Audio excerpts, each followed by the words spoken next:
खुलुमबाय गोजोन फुंबिलिनि बयनिसिमबो गाहाम हामलायनायखौ जासिहरनाय थाबाय आं सिबिरानि ब्रह्म नोंथांमोनखौ sbbodo news चेनेलाव गासैखौबो बरायबावनाय थाबाय नोंथांमोननि थाखाय आं गोदान मोनसे भिडिअ लानानै फैबावबाय अन्नानै भिडिअखौ जोबजासिम नायलांदो फिसाज्लानि सिगाङावनो बिमा आरो बिफाखौ बुथारनानै गासै सना रुफा आरो रां लुथिनानै थांदों दुथां सिखावफोरा बे जाथाया धुबरी जिल्लानि बिलासिपारा साब डिभिजननि सिङाव थानाय लक्ष्मीगंज पायखानदारानि सेकेन्ड ब्लक गामियाव जादों जाथायखौ मेगनजों नुनाय 9 बोसोर बैसोनि गथ'साया फोरमायथिनाय बायदिब्ला साब्बासो दुथां सिखावफोरा न'नि खोरखिखौ सिफायनानै खथा सिङाव हाबदोंमोन उनाव गथ'नि बिफा जाकिर हुसैन जाय साइन्स आयदानि फोरोंगिरि आरो गथ'नि बिमा आजमा बेगम जाय नार्सनि साख्रि मावो सानैखौबो बुथारनानै न'आव थानाय गासै सना रुफा फैसा आरो माखासे गोनां मुवा बेसादफोरखौ लानानै थांदों बुथारजानाय जाकिर हुसैन आरो आजमा बेगम बिथांमोनहा सासेल' फिसाज्ला दंमोन फिसाज्लानि मोखाङावनो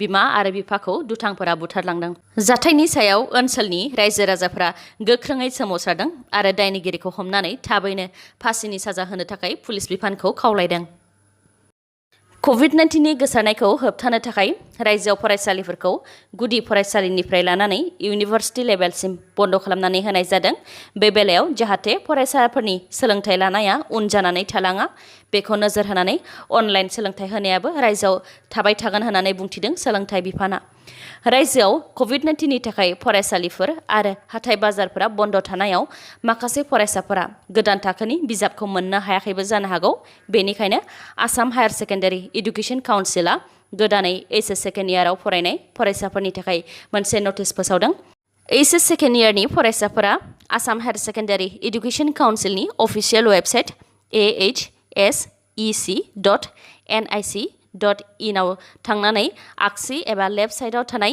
ई-बुक्सखौ खुलिब्लानो गोदान मोनसे पेज खुलिगोन आरो बे गोदान पेजआव साबजेक्ट वाइज क्लिक खालामनानै डाउनलड खालामनो हागोन आरो बेनिफ्रायनो फरायसाफोरा फरायनो हागोन चिरां जिल्लानि 1 नं सालबारि गामिनि अजय नार्जारिनि फिसाजो जाय जिनाहारि जानायनि उनाव थांनाय 17 मेआव गावनि जिउखौ फोजोबस्रांनानै लादोंमोन बिथांमोननि नखराव बिटिसिनि गाहाय प्रमद बर' UPPL दोलोनि आइजो गांखं आफादगिरि बिना गयारि आरो बर' वमेन जास्टिस फरामनि गायसनगिरि आरो बारग' आफादगिरि अनजालि दैमारि बिथांमोनहा थांनानै खौरां लाहैदोंमोन लोगोसे जाथायनि सायाव दुखु मोननाय फोरमायदों बिथांमोनहा गुबैयै दायनिगिरिखौ गोख्रोंनिफ्राय गोख्रोंसिन साजा होनायनि सायावनो खोथाखौ बुंथिदों लोगोसे लाइमोनफोरखौ खावलायदों जाहाथे नोंथांजों बेबायदि इनाय एबा गाज्रि जायोब्ला सिरि थानानै गावनि जिउखौ फोजोबस्रांनानै दाला मानोना दाया नोंथांनि नङा दाया बै जुनार आखुनिसो जाय नोंथांजों बेबायदि गाज्रि खालामदों बेनिखायनो गावनि बेसेन गोसा जिउखौ फोजोबस्रांनानै लायालासे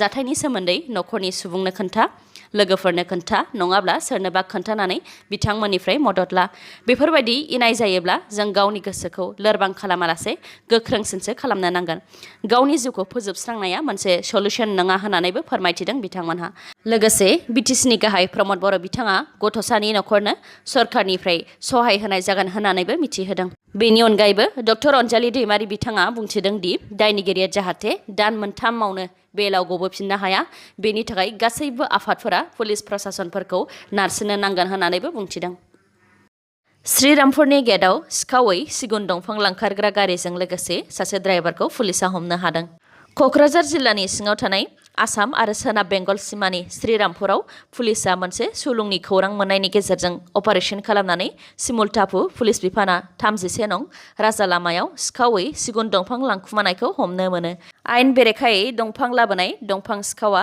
दंफांनि सायाव हालदै आरो हाइजेंनि बस्थाजों खोबनानै लाबोदोंमोन नाथाय पुलिसनि आखाइनिफ्राय रैखा मोननो हायासै सिमुलटाफु पुलिस बिफाननि असि लालिमसां बिथांनि दैदेननायाव बे अपारेशनाव सिखावै दंफां लांखुमाग्रा गारि आरो गारि सालायग्राखौ हमनो हादों हमजानाय गारि सालायग्राया हारियानानि दिलबार सिं होननानै मिथिहोदों आरो गारिया गुवाहाटीनिफ्राय कलकातासिम थांगासिनो दंमोन नाथाय लामा ससेयावनो पुलिसजों हमजाबाय हमनो मोननाय सिगुन दंफांनि बेसेनखौ 18 लाख रांनिबो बांसिन जागोन होननानै मिथिहोदों BJP दैदेननाय मित्रजोत सोरखारनि मैया नैथि केबिनेट जथुम्मामोन बे जथुम्मायाव बिथांमोनहा माखासे गोनांथार थांखिफोर लादों जेरै सेथियाव दङ बिटिसिनि गाहाय मावफुं सोद्रोमा प्रमद बर' बिथांजों लोगोसे कार्बि आंलं आरो दिमा हासाव अट'नमास काउन्सिलनि गाहाय मावफुं सोद्रोमाफोरखौ केबिनेट स्टेटास होनो थांखि लादों अदेबानि बिथांमोनहा केबिनेटजों समान रेंक मोनसिगोन नैथियाव दङ आसामनि इनचार्ज मिनिस्टारनि मुंखौ सोलायनानै गार्जेन मिनिस्टार मुं होनाय जाबाय आरो गार्जेन मिनिस्टारफोरा गावगाबागाव जिल्लानि जौगानायनि गासै बिथिंखौ नायनो नांगोन। थामथियाव दङ देबजित सैकिया बिथांखौ आसामनि गोदान एडभोकेट जेनेरेलनि बिबान होनाय जागोन।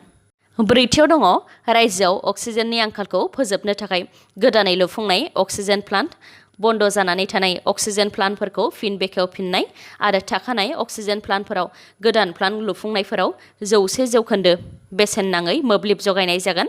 नाथाय दासान्दि अक्सिजेन दिहुनबाय थानाय प्लान्टफोराव 20%ल' बेसेन नाङै मोब्लिब जगायनाय जागोन।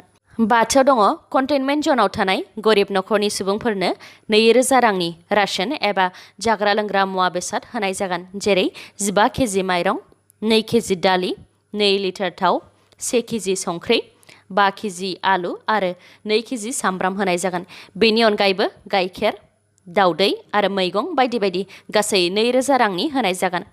मख'नो गोनांदि मोनफ्रोमबो जिल्लानि डिपुटि कमिशनारफोरा गावगाबागाव ओनसोलनि सार्कल अफिसार आरो ब्लक डेभेलपमेन्ट अफिसारफोरनो बेफोर जाग्रा लोंग्राखौ बायनो थाखाय फान्डखौ हरगोन। बेनि उनाव सार्कल अफिसार आरो ब्लक डेभेलपमेन्ट अफिसारफोरा बेफोर मुवाफोरखौ गावगाबागाव ओनसोलनि लकेल कमिटिफोरनि आखायाव गोरिब नखरनो राननो थाखाय हरगोन। बर'नि सासे आगोमानि जिउ खहा, रायथाइगिरि, खन्थाइगिरि, अल इन्डिया गुवाहाटीनि मेथाइ रोजाबगिरि आरो फोरोंगिरि खगेन चन्द्र बर' बिथाङा मैया जोबथा हां लाबाय। बाक्सा जिल्लानि सिङाव थानाय तामुलपुर महकुमानि दरकुसि ओनसोलनि खगेन चन्द्र बर' बिथाङा केन्सार बेरामजों गाग्लोबजानानै मैया फुंनि समाव जोबथा हां लादों। रुंसारि खगेन चन्द्र बर' बिथाङा ओनसोलनि गोबां सोलोंथाइ फसंथानफोरनि दैदेनगिरि जाबोदोंमोन आरो समाजारि फसंथानफोरजों गोबां सोमोन्दो लाखिबोदोंमोन। दारकुसि बियाब दुलाराय बाथौ गौथुमनिबो बिथाङा आफादगिरि महरै बिबान रुजुनबोदोंमोन। बिथां खगेन चन्द्र बर'आ खन्थाइ आरो रायथाइ लिरनायनि अनगायैबो मेथाइ सुजुयोमोन आरो बिनि अनगायैबो अल इन्डिया रेडिअ'निबो सासे मेथाइ खनगिरिमोन। बिथांनि रुंसारि जानायखौ ओनसोलनि गोबां सुबुंफोरानो दुखु मोननाय फोरमायथिदों। रायजोआव कभिड-19जों जुजिबाय थानायनि गेजेरावनो ब्लेक फांगासजों गिबिसिन सासे 27 बोसोर बैसोनि सुबुंनि जिउ खहा। बे खौरांखौ फोसावदों आसाम सावस्रि बिफाननि मन्थ्रि केशव महन्त बिथाङा। ब्लेक फांगासजों आसामनिफ्राय गिबिसिन जिउ गोमानाय सुबुङा गुवाहाटीनि एप'ल' देहा फाहामसालियाव फाहामथाय लागासिनो दंमोन। बेयावनो बिथाङा जोबथा हां लादों। रायजोआव ब्लेक फांगासजों जुजिनो थाखाय आसामनि सावस्रि बिफाननि मन्थ्रि केशव महन्तआ मिरु सावस्रि बिफाननि मन्थ्रि डक्टर हर्षवर्धन बिथांनावबो मुलि बिहरनाय जाबाय होननानै मिथिहोदों। बेराफारसेथिं डक्टर विकास चौधुरीया बुंथिदों दि ब्लेक फांगासआ गोदान बेराम नङा, सिगांनिफ्रायनो ब्लेक फांगासजों गाग्लोबजानाय बेरामिफोरखौ फाहामथाय होबोनो मोन्दों होननानैबो फोरमायथिदों बिथाङा। बेनिखायनो ब्लेक फांगासखौ बांद्राय गिनो नाङा होननानैबो फोरमायथिदों। नाथाय सम मथे फाहामथाय लायाबा 50निफ्राय 80% बेरामिफोरा थैनायनि आसा दं होननानैबो मिथिहोदों बिथाङा। बिथाङा बुंथिबावदों दि ब्लेक फांगासआ गुबैयै लोरबां देहायाव थाब सन्देरो, जेरै uncontrolled diabetes, blood cancer, organ transplant आरो कभिड-19 बेरामिफोर। ब्लेक फांगासनि लैखोनफोरनि सोमोन्दै बिथां डक्टर विकास चौधुरीया मिथिहोदों दि गन्थं गोथेनाय, गन्थंनिफ्राय दै गनाय, खर' सानाय, मोखांनि बबेबा मोनसे बाहागोआ सानाय, खर'आ साननो हायै जानाय बेफोरबायदि लैखोन जाबाथाय थाबैनो फाहामथाय लानो थाखाय खावलायदों बिथाङा। मोसा बुन्दिनि गाग्लोबनायजों सासे सुबुंनि जिउ खहा जानाय सुबुङा सनितपुर जिल्लानि ढेकियाजुलिनि पौलास कर्मकार। पौलास कर्मकार बिथाङा अरुणाचल प्रदेशनि इटानगरनि बाय'लजिकेल पार्कनि साफ साफायनि खामानि मावग्रामोन। जाथाय जानाय समावबो बिथाङा रयेल बेंगल मोसा बुन्दिखौ दोननायाव साफा खालामनो थाखाय थांदोंमोन, नाथाय मोसाखौ जोबथेनानै दोननाय खथानि दरजाया गेवनायमोन, जायनि थाखाय मोसा बुन्दिया पौलास कर्मकारखौ अरथारनो खाबु मोनदों। मोसा बुन्दिया पौलास कर्मकारखौ अरनानै जोखोम खालामनायनि उनाव पार्कनि मावथिफोरा फाहामथायनि थाखाय डक्टर लाबोदोंमोन, नाथाय बे समाव बिथां पौलास कर्मकारा जोबथा हां लाखाबायमोन।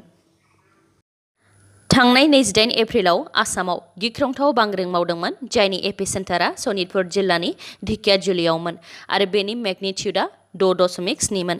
बे बांग्रिं मावनायजों आसामाव गोबां सम्पति खहा जादोंमोन, लोगोसे सुबुंनि जिउबो खहा जादोंमोन। थांनाय 28 एप्रिलाव रायजोआव बांग्रिं मावनायनि उननिफ्रायनो रायजोआव गोबां खेब बांग्रिंआ एसेयैब्लाबो मावफिनबाय थादों आरो बांसिन बांग्रिं मावनायनि एपिसेन्टारानो सनितपुर जिल्लायाव फिन मैया मोनाबिलि 5.55 रिंगायाव बांग्रिं मावदों।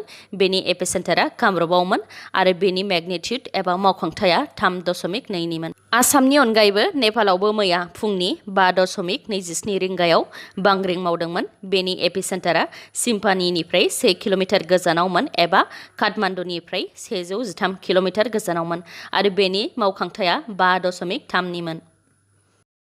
आसामाव मैया सानसेयाव 1,02,040 सुबुंनि देहायाव कभिड-19 टेस्ट खालामनाय जादोंमोन।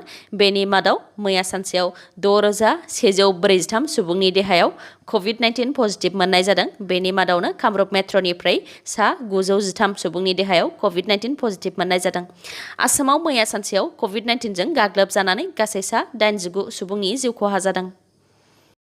दिनैनि भिडिअ'आ एसेनोसै। गाबोन आरो गोदान भिडिअ'जों लोगो मोनफिनबावगोन। नोंथाङा दासिमबो आंनि चेनेलखौ साबस्क्राइब खालामाखैबा अन्नानै साबस्क्राइब खालामदो, लोगोसे लाइक, कमेन्ट आरो शेयार खालामनो दाबाव। गोजोन्थों।